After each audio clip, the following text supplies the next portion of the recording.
next year and where I wanted to be 5 or 10 years down the line. And I always knew I wanted to be, a DI director of a nonprofit or organization. And so what I would do sometimes is I would, go and look for the jobs that I want in 5 or 10 years and look at them and see, what are the skills I need to work on so I can get there someday. And so I came across this position, and I was like, okay, I'm kind of fitting what they're looking for. I'm just going to apply and just see what happens. Worst case scenario, I maybe I get a good interview and I learn what I need to reach those goals or 5 and 10 years. And it kind of worked out. I was really shocked, surprised, but that to kind of get into this role so quickly. So that was amazing. But like backing up a little bit about myself, I grew up when I was younger in the Twin Cities. That's where most of my family's from. When in elementary school, we moved to Wisconsin for a while. I actually live in Hudson, Wisconsin temporarily right now. Go Packers. Go Packers. Not Wisconsin, no. No, don't worry. I'm ready to get out. Wisconsin, be back in. Here, Badger. No, I'm not a Packers fan. I'm a Vikings fan. My husband and I are hoping to buy a house in the cities this summer. So that's our goal. We're ready to leave Wisconsin. You can still be a Packers fan from the cities. My mom lives in East St. Paul. She's like a ride or die proud East St. Paul person. So she kind of wants us to be over by her. To go with mom then. We'll see. But yeah, so I grew up in a single family household, and my mom always really instilled in me, you need to go to college, you need to be educated, you need to have opportunities in a career that I never got to have. And so that was always really important to me. I didn't know necessarily what I wanted to do really early on in college, but I knew that education and being a first gen student was really important to me. I originally started going to school to be an occupational therapist, but I realized I didn't really like the healthcare field that much, but I still wanted to help people.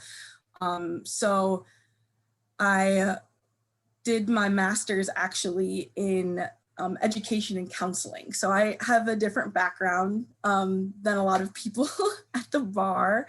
But I like to think that it's a good kind of unique perspective. And so my education is really focused on kind of like, professional development, like individual development. And a lot of that is based in DEI type of roots and multicultural communication. And I even have like crisis training and racial trauma training and things like that. So that's more of my background. And so my last position I was in, I worked for another nonprofit that did kind of personal and professional development more with college students. And so doing that, I started getting involved on like the DEI staff group. I got involved in my community in terms of racial equity, especially, after last summer. I've been working with my local school board to try to get initiatives started. I worked with the Rosemount mayor and worked on kind of like a diversity training series. So I really realized that it wasn't so much education that I was super passionate about, but it was the diversity and equity part. And so I knew that that's where I really kind of wanted to focus on, which is why I looked for positions similar to this. And that's why I'm here. And I'm super excited and grateful to be given this opportunity. I really like the fact that, as you're going through the list of criteria for places that, it sounds like you just decided, you know what, I'm just going to do it. Yep. That's one of the things, especially with DE&I, that's one of the things that I hear a lot about is as the white guy's going to be like, sure, I'll just throw in my application. What's the worst going to happen? But that's not something, that's really common. Especially when I'm attending things over at like MWL or places where, it's always the encouragement, like give it a shot, Like Mhm. there's really not that much of a downside. And I think it's really positive that you were doing that. And hopefully we have a lot of, at the MSBA, we have a lot of appointments. We have a lot of like influence over, who's going to take what seat. We have a lot of ability to get that word out. And hopefully we can encourage a very diverse audience to start applying for things. Yeah, definitely. And it was so funny because as soon as I thought about applying, it's those kind of natural doubts like, do I have enough experience? Do I have the right education? I always have like fears, just like what I look like in my identity. People might not take me seriously or whatever. And then I was like, Erikka, equity, this is what you're applying for, an equity position. Like you gotta walk the walk, right? And so, yeah, I'm really happy that I just threw my name in the hat, and it worked out. So now that you're in, tell us a little bit about your role. What does the DEI director do at the Bar Association? Yeah, so it's a lot.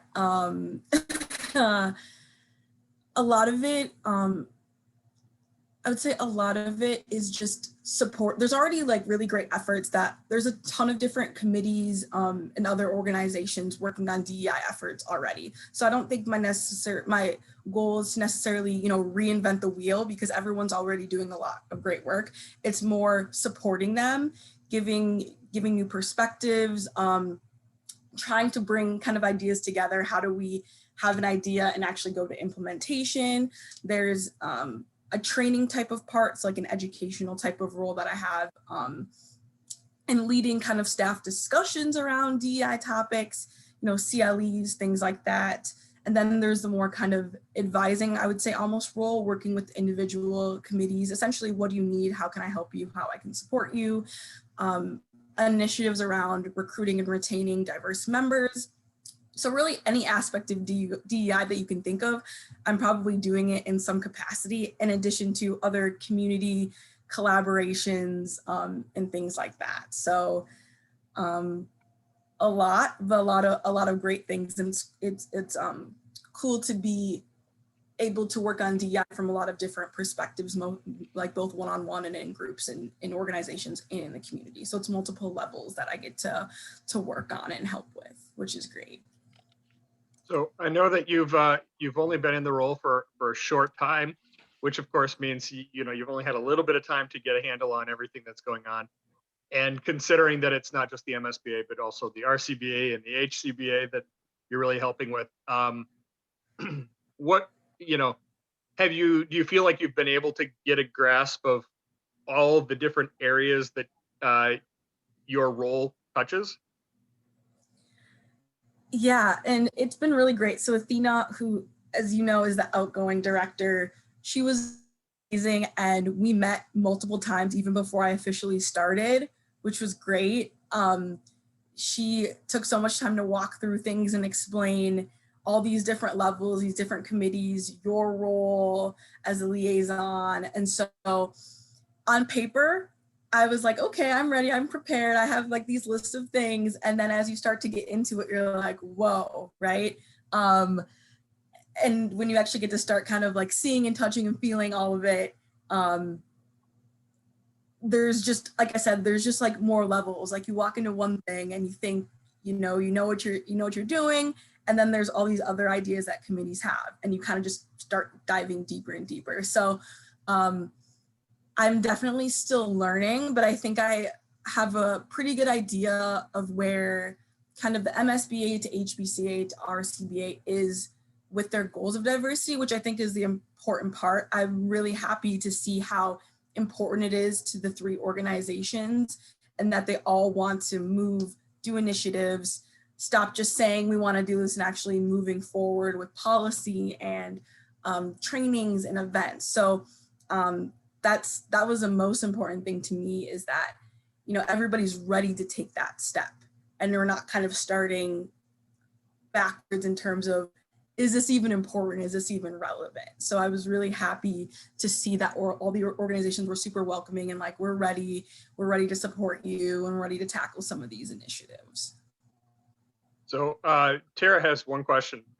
She ended up joining the MSBA for the sole purpose of participating in the MSBA Human Rights Committee.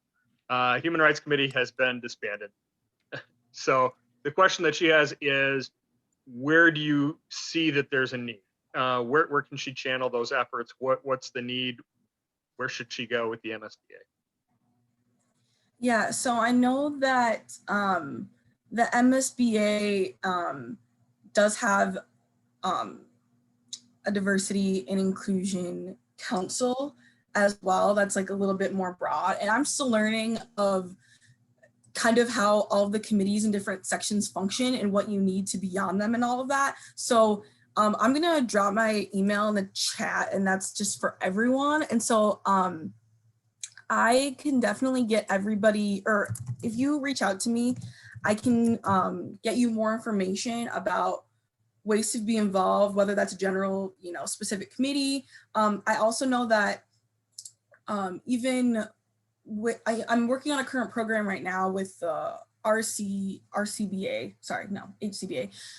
It's called the 1L Minority Clerkship.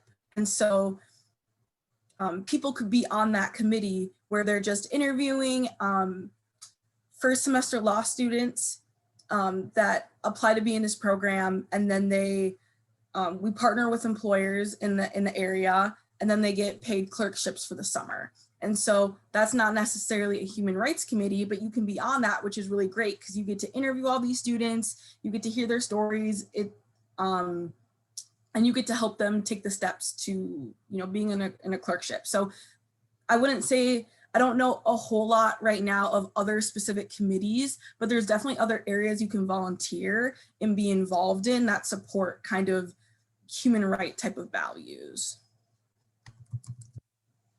So Erikka, you're going to put your email in the chat, and Tara should. Yes, I just did. Awesome. Yes, reach out to me.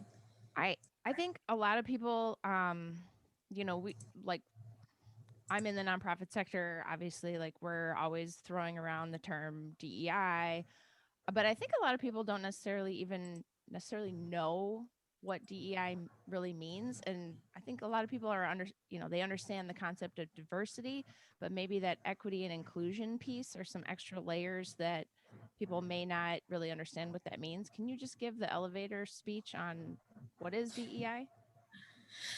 Yeah, and you're so right. I feel like the terms get intermingled a lot, and people tend to say diversity when they really mean equity, inclusion, or vice versa.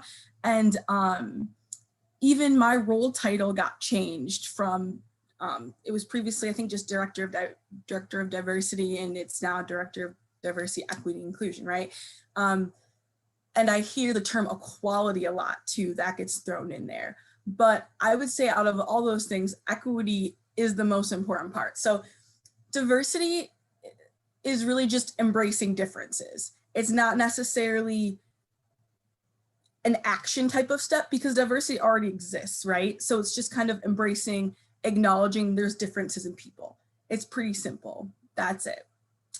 Inclusion is, I don't love the analogy, bringing people to the table, but it kind of is, right? So inclusion is, you have diversity, and then do you have an area in your environment that's bringing diversity into your organization? Is there a place for them? They exist, but do they have a place in your specific place that they feel safe and feel accepted? So that's kind of like the next step. So diversity, they're already there, just embracing and realizing. Inclusion, okay, do you have a space for them in your organization? Are you involving them? Are you asking them to give input, give perspective? Equity is the important part. Equity is what actually is going to make institutional, systemic, societal change. Equity is giving resources needed so everyone kind of becomes on the same playing field. So it's not, I don't like equality because equality means giving everybody the same resources, which in general is great, right? But if someone starts here and someone starts here and you're giving the same resources, they might both be raising up but the one person's still behind. So equity is giving this person resources to come up here to meet the other person. I'm a visual person, so that helped me. So that's why you see nonprofits, organizations, grants that give extra resources for marginalized and underrepresented communities. So the last place I worked was a specific grant program for first generation low income students, right? Because they don't have all the same resources when they're looking and applying for colleges as people that had parents that went to college. So it was an equity program. They got additional resources that other people didn't get, so they could be at that same level to have those same opportunities. So equity is the most important part. It's giving and supporting people on individual or group levels to get to a point where they're kind of starting out or have the same resources as everybody else. So equity is really what we should be striving for versus equality, if that kind of makes sense. That's awesome. Thanks for sharing that. Mm-hmm. So I'm curious, you talked about kind of in the beginning that, the MSBA and, well, all three bar associations aren't starting from scratch saying, is this something we even care about? But we're looking at ways to make an impact, things that need to be done, steps that need to be taken. What do you see right now that are steps that we as a bar association are focusing on or should be focusing on? What are our next steps? What are the bites we're taking to make everything equitable? Yeah, so one of the great things that the bar association or the diversity committees do is they come up with a strategic plan. And for the MSBA D&I Council, that's what's getting finished right now. So it's a plan that it's kind of multifaceted. It has multiple categories. It talks about who's responsible, the priority level, when it can be completed, which is really great. And so some of the things that the kind of tangible steps that the MSBA is taking in terms of diversity right now is a couple things, and I have it pulled up so I don't mess up anything. So one of those things is the education piece, which is really important. And so I know that there's a lot of organizations do a lot of trainings, right? They might do, book readings, have speakers, whatnot. But I think what we're looking to do is taking that a step further, and just things like having follow-ups. How do you incorporate what you're learning into what you're doing day to day? More like debrief kind of sessions, following up with those plans. That kind of accountability piece, I think, is the big thing, right? If you're just reading something or watching something, are you actually doing what you say that you want to do in terms of changes you want to make in your professional life or personal life or whatever that looks like? And a big part of that is the train the trainers kind of concept, right? Instead of just me training a whole group of people, we train other people who can then take that information and train other people. And that's kind of how you build a network of educated allies to help support other people. And so I think that's a really important concept. I think a lot of times with diversity type of leaders, people think like it's your responsibility to teach me everything and that's just on you. But I hope that I teach you and then you take that information and you share that with your network and other people to kind of build that up. So that's one thing that I really like is the Train the Trainers program. In addition to that, there's a big push for more collaboration with existing partnerships. So there's the affinity bar associations, which are great resources for us, because again, they're already doing great work. So if we both have the same type of goals, let's put our resources together and invest in those partnerships to reach a broader type of community, which I really love because they have a great wealth of knowledge in those affinity associations. And so we can learn a lot from them. They can learn from us. And so I think that's another great way. Is there somewhere people can go to learn about the training program? The train the trainer thing? Yeah, and I know that it's still Or is this like in development? yeah, this is in development. Yes. Yeah. Okay. It's kind of more a concept type of right now, like as we think about trainings, how do we make them in a way that people can take kind of tangible information and then use that in their own type of professional spaces, if that makes sense. I'm like, sign me up. Can I beta test? What's going on? Yeah. Something else I think is really great that in each section and committee throughout the MSBA, every one of them is supposed to have their own diversity liaison who's not the chair, co-chair, which I think is really great because then there's kind of a diversity rep in every single section who is also kind of looking for the things, is what we're doing equitable? Is there different ways we can phrase this? Is there better resources we can be using to support these populations? So kind of back to almost that train the trainer type of thing. And that's back to the accountability piece, which I think is kind of an overarching thing. How are we have all these great ideas. How are we gonna make sure that they get executed? And that's putting, responsibility and accountability within each section to make sure that they're being, they're performing their goals through an equity-minded lens, which is sometimes just really simple, like really simple questions that you can be asking. If you're working on a policy, is this equitable? If I'm looking at this as a Black person or a woman, is this equitable for me? Like they're really simple questions that can make a really big impact on your goals within your organization, whether on paper or they look like they're equity kind of grounded or not. It's really simple action steps and questions that each committee can take to make equity kind of a focus of what they're doing. So That where is does the big joke in the nonprofit sector is you make the plan and then you put it on the shelf and you don't execute on it. So that full circle piece is really cool. Mm-hmm. So I'm wondering where does or how is accountability implemented? Does that come from leadership? Does it come from the community or various communities? How are we holding these plans accountable?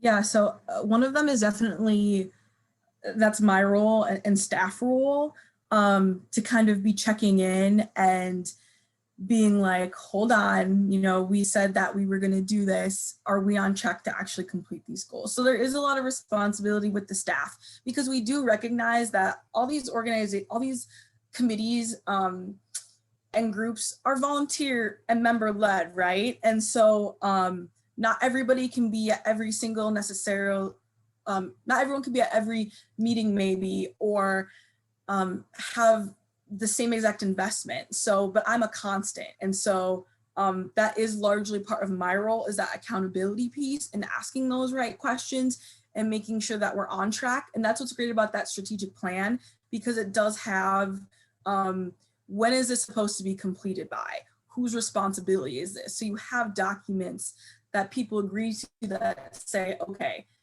if we want to work with the 1L clerkship, like I was talking about, that's mostly my responsibility. And so if something's not going correct, we can say, you took on this role, or we agreed this was you. What can we do to make sure we get back on track? Or say, we wanted to complete this. We have it on our plan that it's supposed to be completed by October 2022. Where are we? How do we want to make sure we reach this goal? So that's the great thing about strategic plans, is it's kind of an already built-in type of accountability piece. And I would say a lot of that is on staff to keep members on track. And I imagine, because strategic plans overlap calendar years, they overlap membership years. Maybe this is even a question for Landon, who's been, super active in bar association leadership. But I imagine one of the challenges is, meeting those goals with new leadership from time to, so that dedicated person is not is not going to be the same dedicated person maybe throughout the strategic period of the strategic plan. Yeah. I'm not sure I got the question. Sorry. No, sorry. I completely understand what you're saying though, right? Because the co-chairs and chairs might change if they only have a 1 or 2 year term, or what looks like in a strategic plan is 3 years. And so they could be, gone after the first year, and then someone, brand new or takes a more leadership role comes in. And so that can be I think that can be challenging, and that's challenging in multiple organizations I've been a part of, because everybody is really passionate. That's the thing about DEI, is everyone's really passionate about what they want to see, what they want to implement. And that's also why we keep our categories, I think, pretty broad. And a strategic plan is just a plan. It's not, if we say we're doing this, it has to be implemented. Everything we do, it has to happen. Things change and needs of people change. And so I think that you can find a balance between keeping those overall type of goals and categories of, education, promoting justice, retention. Those are all big categories that I think most people would agree are important.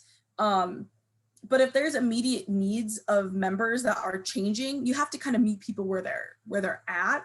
And again, like I said, I'm a constant, right? Because I'm staff. And so I'm going to be there. And so that's why a lot of it is on me and staff to move that plan forward, even when there is leadership changes, and to kind of remember why we're there in the first place is to just promote equity. And I think everybody can really connect to at least some of the points on the strategic plan that they feel pretty passionate about. So kind of switching tracks a little bit, looking at the inclusion portion, which sounded like it might be your least favorite of the DE&I. I was thinking the title should be Director of Equity or Equity Director. Director of Equity.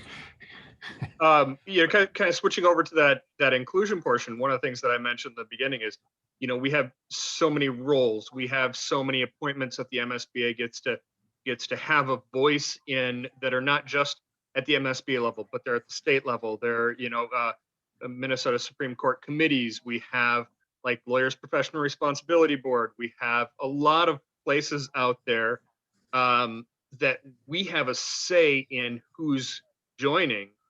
And we have organizations such as the Lawyers Professional Responsibility Board, where we've done a really poor job of nominating a very diverse population. And we're that voice, as much as, I appreciate all the work that Mabel does, or the Minnesota Hispanic Bar Association does, or MWL. They don't have that voice. They don't have that power. They don't have those appointments. That's on us. And if we're not doing it, if we're not recommending a diverse population, we're failing. So any ideas on how we can improve that? And from what I understand, little background for you, the big problem is trying to get people to apply. Is the committees will often say, here's our recommendations. They're good people that we're putting forward, but we just didn't have a very diverse applicant pool. Thoughts on what we can do as an organization to help solve that, or at least, get us going in the right direction? Yeah, and one of my roles, and I know Athena was passionate about this too, and definitely wants to keep working on this, is kind of the research and data and assessment kind of aspect, which most of the members won't really work with.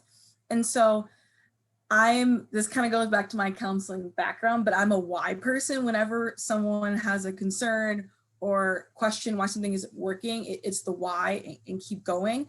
And so I would say if people aren't applying, it's why, and doing and asking, reaching out to other organizations and saying, why don't you want to apply? And then listening to their concerns or whatever it might be. And then how do we get in place what we need for people to want to apply and to stay in those positions. I know it can be really hard to get data and things around hiring, around membership applications or whatnot, but that's definitely a focus that I want to have, is getting more data of what people want out of this experience, why they choose to stay, why they might leave, why don't they apply, and just getting a better understanding of the why, right? Where they're coming from, because there's a reason. And then, okay, if people aren't applying because X, Y, and Z, what can we do program-wise or support-wise? Or what can we put in place so that people do apply? So it sounds like that's a barrier. And how do we ask the right questions? How do we put things in place to remove that from people? And I know what it's like to be a person of color and I choose to not take on experiences or participate in certain programs. And no one ever asks me, why don't you want to be a part of this? And if people ask me, I would be like, because from the outside, I don't see this as a supportive organization or whatever. And then it's like, okay, that's data, that's information that you can use to figure out how do we make better support things in place. So I think it's just about asking the right questions, building that relationship for me with other affinity bar groups and organizations and people in the community to really ask those questions and say, what can I do for you that you're going to feel safe, you're going to feel empowered to come be in this space and be on these committees and be a leader? What do you need? So I think that community building and relationship building is probably the most important thing, and just asking the right questions through data and research and information gathering. Yeah, it's interesting. We talk quite a bit about relying on data, not just anecdotes, as part of what's important in the legal profession very, very often.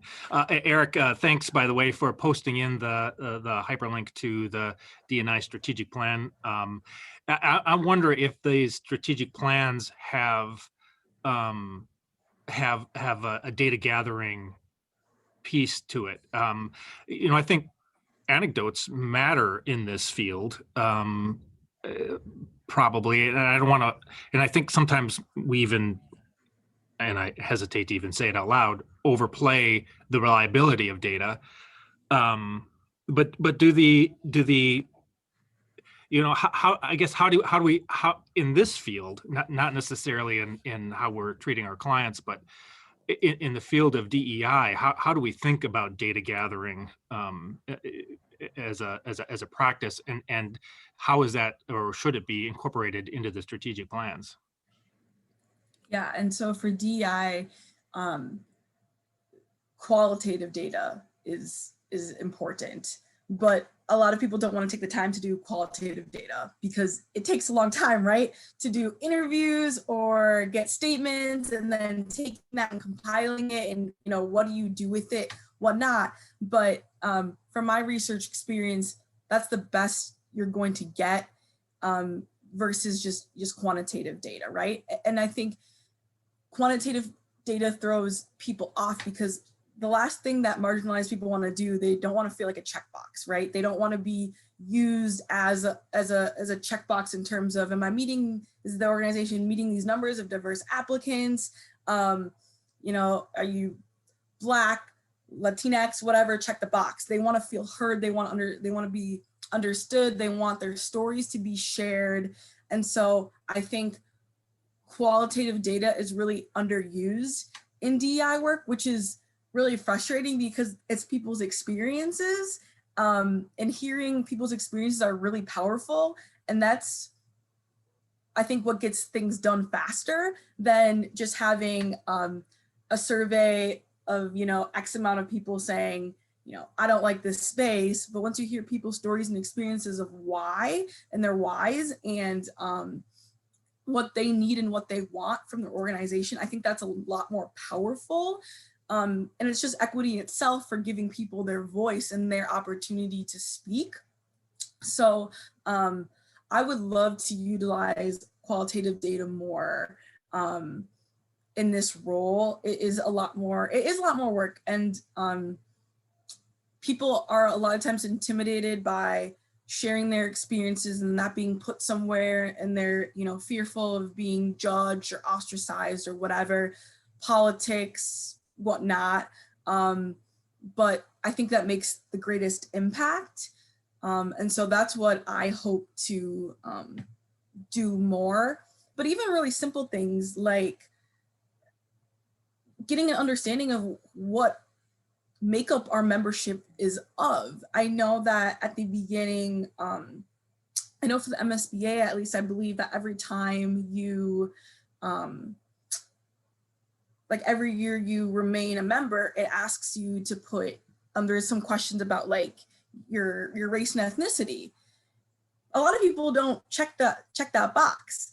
And so if we can get people to check that box, we can have a better idea of the makeup of our members association. Because if we realize that, you know, only 5% of our membership is Black compared to another population that's overrepresented in terms of, you know, membership, we have a better idea of what populations might need more support. And that kind of brings in the equity area. And so I know Athena talked about, you know, it can even be difficult to get people to answer that question. And it's a simple question, but it's really important. And so that's also on me too, to find out how I can engage members to give information that is safe and secure, that they feel comfortable sharing, and that it's not because we're trying to, you know, get all this information on them, but we're trying to build a more equitable program and figure out, you know, the needs. So I think there is a balance of qualitative and quantitative data, but from a DEI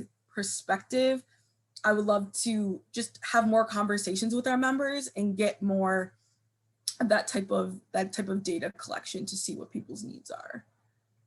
So I have a question, because you mentioned a lot of this, you know, trying to gather the data, try to talk to people and find out why they're either not interested or didn't apply or things like that. When we're talking about such a large population, you know, of people that just, you know, saying, why didn't you apply? That's every attorney in the state of Minnesota, except for the 2 or 3 that actually did apply. I mean, there's a large number of people that you're reaching out to try to identify why they decided not to apply, and trying to do that in a way where you're actually getting meaningful answers, trying to identify those people who would be otherwise a good fit, and then asking them why they didn't apply. I mean, seems like just a absolutely overwhelming issue of where do I even start? So I guess that's my question is, you know, when you're looking at these, you know, applications and these openings, and you're just trying to identify individuals that would be a good fit, that have, you know, have the qualifications, have the experience and the information, and bring a voice of diversity to the role as well. You know, we have LinkedIn, we have our member profiles, but they really don't tell the story as well as, you know, about who the people are as well as I think we want. Where do we start? How do we reach out to those people? How do we identify people that would be a good fit? Yeah, and so this kind of goes back to the diversity, inclusion, equity definitions, because like you said, there's people already out there that are qualified to be in these positions, right? And how do you reach them? And so I think that goes back to me being really intentional about building relationships with affinity bar associations and other people in the community, to be able to answer questions, to share their stories, to connect them with, you know, people that are currently in leadership roles that they can talk to and communicate with. I know something else in the strategic plan is kind of like a mentor up program, which I think is a really good idea. And say, you know, if you're interested in being in this position of leadership or you want to be more involved, let's pair you with somebody who's already been a committee member or been a co-chair. Let's make that connection. And so you can understand how valuable their experiences was. They can share with you their experiences. And so I think that's a really great utilization, is just using what we already have. Again, we don't need to necessarily reinvent the wheel. We have successful, professional, diverse leaders. And so I think a big part is connecting them with people who maybe aren't sure to kind of reinforce like you belong here, you can do great things. I had a great experience. I would love to do more with past or current diverse leaders to share their experience. They're the greatest marketing tool because they're doing it.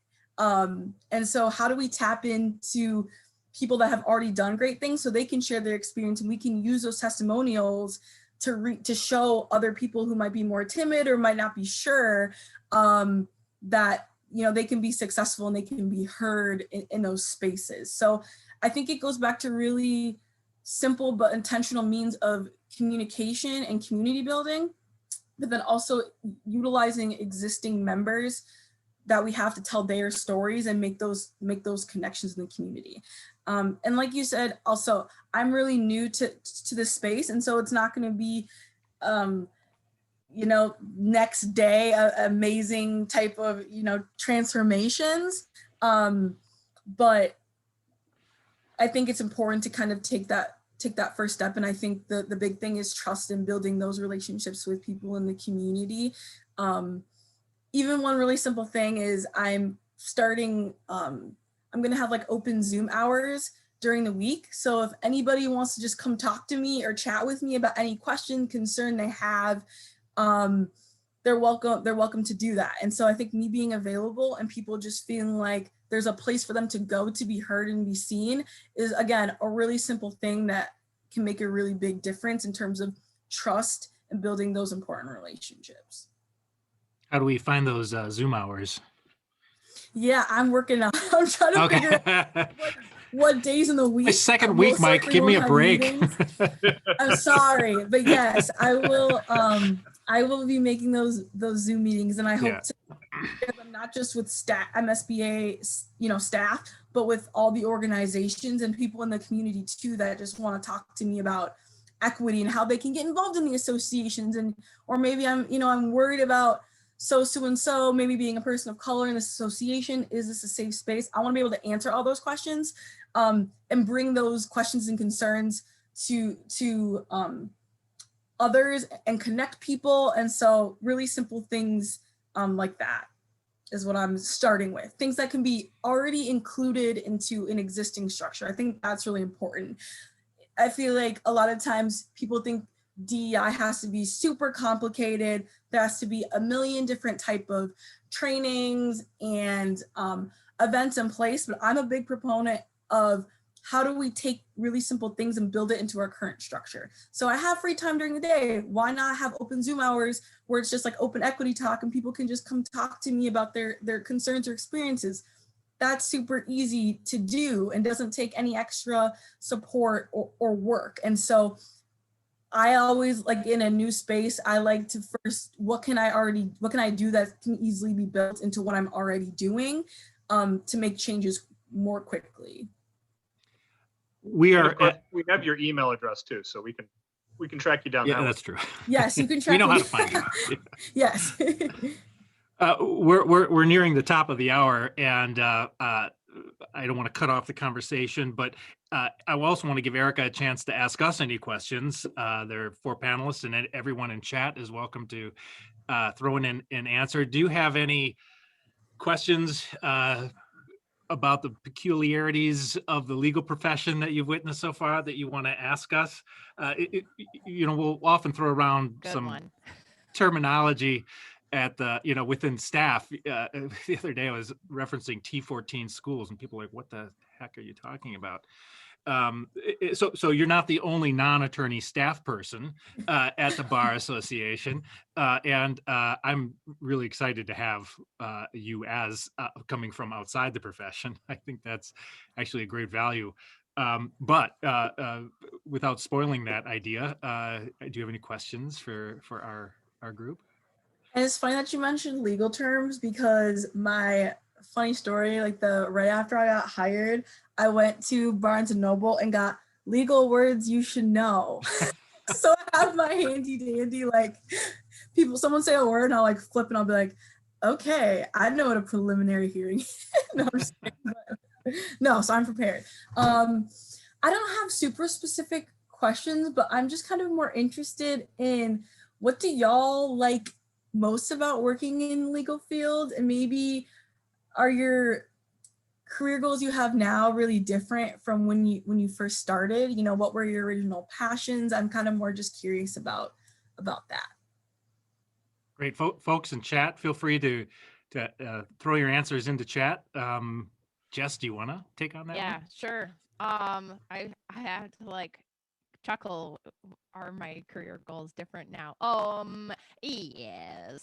So, you know, I grew up watching TV and thought I'm gonna go be a trial lawyer like Sam Watterson on Law and Order or something. And then just through the process of law school and clerking for a judge, figuring out that like I actually am not well suited to trial work at all because I am too much of a big-hearted softie. So, and then with the recession, because I graduated in 2007, so like we had this huge recession, there were no jobs. So I've had like a crazy path, and my career goals now are way different, you know, than when I started out. And I love what I do now, but like I could not have predicted that I would be running my own firm, being, you know, working with nonprofits. I thought I was going to be a criminal attorney for sure. So yeah, I think the path is long and winding for most people. I think personally, I had really one hiccup, and then everything else has pretty much gone how I expected. I thought, as opposed to working as a solo criminal defense attorney, that I'd be working prosecution. Still working criminal field. Still, you know, that one hiccup, that one change, because of course I graduated in 09, which we were still feeling the after effects of the bubble burst. But other than that, no, I've stuck with criminal law and kind of doing what I do. I never thought that I would be a solo small business owner. I figured I'd be working for the state. But other than that, no, not a whole lot of hiccups on my bit. But a lot of people I know, yeah, what they do is not what they expected they'd be doing. I started out in the arts in my, I was, you know, working for the Center for Performing Arts in South Minneapolis, which is still a business that it's my wife's business associated with. That's how I met my wife. And I ended up in law school because we're not a nonprofit. We're a for-profit enterprise, and we had, you know, we were answering legal questions from our tenants and the folks that we were serving. And so I said, hey, why don't I do law school? And that's how I ended up in the law. I had, if you know, back when I started my professional life, if you taught me I would be a lawyer at all, I would have been like, no, not at all. But and I think if you talk to folks, you know, especially at Mitchell Hamlin, with a hybrid program where they you can work remotely, there are a lot of folks there who are second career attorneys. Yeah, that's everybody I went to law school with. Weekend students, night students. Lots. Yeah, when I decided to go to law school, my mom is a math teacher and ended up telling my teachers back in high school that I was deciding to be a lawyer. And I thought it was a big change because I always thought I was going to go the direction of computers or things like that. And she ended up telling my high school teachers, and they're like, yeah, we kind of saw that coming. Surprise. So I think that means I argued a lot in class. I don't know. I would also love if people here could maybe drop me in the comments like one piece of advice I have for someone who's newer to the legal field or is looking for, you know, resources. That would be really helpful for me. Best advice. Do y'all have any advice or something that you've had mentors or someone else tell you that's kind of stuck with you in terms of the legal field and being a professional in the legal field? I'll maybe start with that one. Folks, chat in if you've got a thought there. My initial thought is that there's good reason why wellness is a topic finally within the profession now. And I think there's a lot of crossover with your work there. I think that's A super important topic. The first advice I ever got from an attorney was in my legal writing class. And he said, whatever you're doing now for exercise, keep doing it. Do that before you read your case homework, whatever you do, and I did not take that advice. I gained 30 pounds, in law school. But I wish I had listened to that advice more than any other. So wellness. Yeah, when I was a 1L, I had this great 3L who's a lawyer that I still know today, who told me, like, because I had the grades to get on a journal, and I was like, I don't know. And she was like, you don't have to. This is not like, there's no mandate that you get on a journal. Your life won't be over. And that was maybe the best advice I ever got, because it just gave me permission to sort of find my own way. And I think, just to piggyback off what Mike is saying, that the more you try and conform to the traditional path, or live up to the traditional expectations, that path really encourages people to be unhealthy mentally, physically, working yourself to death, to whatever. And that's a problem we have in our industry. And I think deciding that, like, it's okay to, like, not fit in a little bit is one of the best things that I can tell law students. I go with get coffee, and not necessarily just because of the caffeine rush that you sometimes need to stay awake. Um, one of the attorneys that I work with, Joe Van Tome, I'm going to out him, hates the idea of let's go get coffee, because he thinks it's just really overused. And of course, when you tell law students, oh yeah, just invite me out for coffee and we'll go have a chat. I think that's really important. I think a lot of people don't follow up on it, but really just having those one-on-ones, reach out to somebody, talk to them, grab coffee. Athena and I used to do that in her role, because I was liaison, and just having that moment to sit down and chat with somebody. Here's what's going on. Here's everything that's happening. Here's ideas and thoughts. And I love doing it with law students. I love doing it with people in practice, even if that's not the practice area that I'm doing.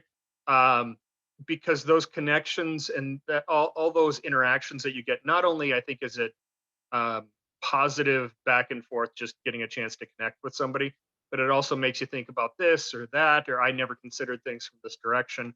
I really love one-on-ones, just for no purpose other than sitting down and talking. And maybe you got a big case that you just need to talk through the details on, or maybe there's a project that's odd, or maybe you just want to sit there and listen and see what's going on in other people's lives. But I think Zoom has made it both easier and far more difficult to have those one-on-ones. I think we're less motivated to do the one-on-ones, but I think it's easier for us to sit down and have them. It's harder to slide in. It's harder to slide into that conversation, like you might at a CLE. Oh, how's it going? Oh, good to see you. Hey, you know what? I've got something that you might find it. It's absolutely. It's now. Let me send you a Zoom invite. So it's. All right, folks. Thanks everyone for joining us. We are at the top of the hour.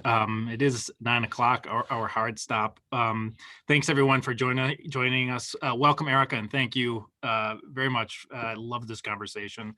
For folks who may be just listening in, the CLE code is 340284. That's 340284. Thanks everyone for joining us. Our next scheduled presentation comes on the 11th of February. The Access to Justice Committee wanted time with us. I said, yes, we'd be very happy to have you. So more details on that to follow. And of course, we'll send the email to everyone about the next scheduled event. I believe we'll have one in between those two dates. But it's so far not scheduled, but we'll make sure everyone gets up to date. Any parting thoughts? Thank you, everybody. And Erikka, it's great to have you on board. Thank you. It was really nice meeting and talking with y'all today.